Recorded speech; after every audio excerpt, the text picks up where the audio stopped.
Today we look at Acts 22. And what I see here is that we have been raised up with a specific purpose.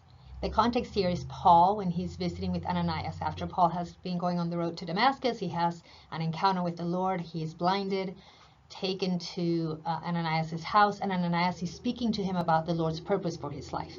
So let's look at verses 14 and 15. It says that Ananias said to Paul, "The God of our ancestors has destined you to know his plan and for you to see the Holy One and to hear his voice.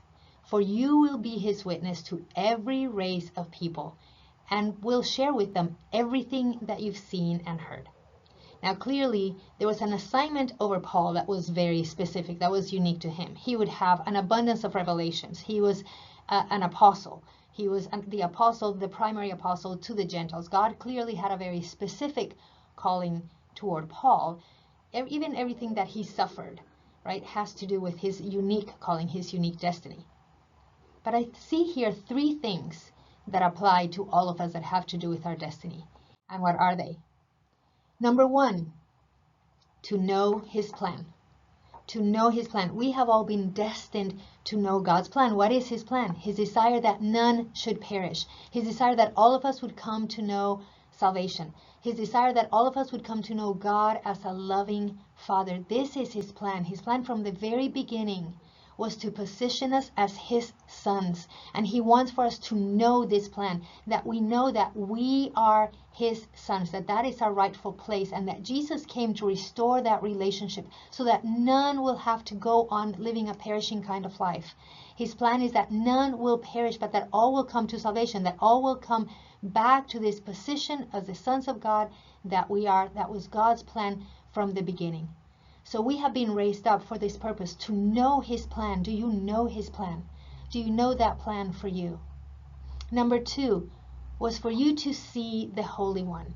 Okay, maybe we're not going to see Jesus visibly, tangibly on this earth right now.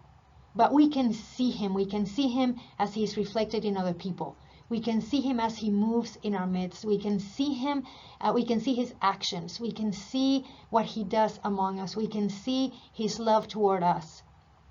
I love talking about Abba hugs and how the Father just shows up and surprises me with something that just conveys his love. Sometimes an Abba hug could be just noticing a little flower. You might have heard that story. Or it might be a beautiful sunrise or a sunset. Or it might be a stranger that says something that communicates that God sees me, that he is with me. Abba hugs come in so many different ways, and we get to see him. We get to see the Holy One. That is our destiny, that we would see him and to hear his voice. Number three, to hear his voice. We are called to know his plan, to see him, and to hear his voice, because we are guided by the voice of the one who created us and who called us into himself.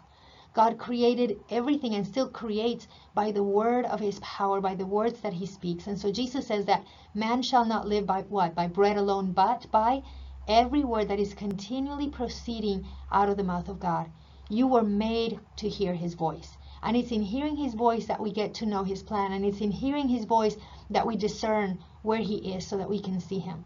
We have been called, we have been raised up for this destiny, for this purpose, to know his plan, to see the Holy One, and to hear his voice. This is our destiny. And then Ananias tells Paul, "For you will be his witness to every race of people and will share with them everything that you've seen and heard." Yes, of course, that's our destiny as well. As we are filled with his love, as we know his plan, as we see him, and as we hear his voice, we become witnesses of him. We become witnesses of this abundant life that he has come to give us. This is your destiny. This is your purpose. So if you're wondering what your purpose is in life, this is it. To know his plan, to see the Holy One, and to hear his voice. It really doesn't get any better than that.